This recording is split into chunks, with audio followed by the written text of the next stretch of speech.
Tina Gaber, in to Robert Golob, ker dela redno fokusne skupine, zelo dobro ve, je v tej publiki, ki je Cerkev blizu, izjemno nepriljubljena. Ne? In verjetno je tudi zaradi tega ni bilo, ker potem tega političnega učinka ne bi bilo. In to potrjuje to, kar je rekel Aljoš.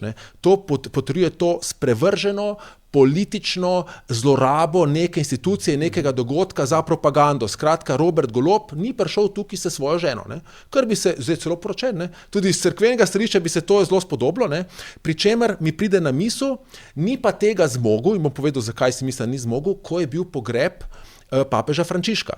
Zato, ker pa Tina Gaber, čeprav bi morda to izmirili, da Robertu Golobu škodi, se pa nikdar, zapomnite se, ne bi odpovedala Instagram fotkam in videom, ki jo lahko promovirajo, ker gre za par, ki je zvezdniški par, katerega namen ni sporočati nekaj dobrega državljankam in državljanom, ampak zgolj maksimizirati politični skupiček na strani Roberta Goloba in influencerski skupiček na strani Tine Gaber.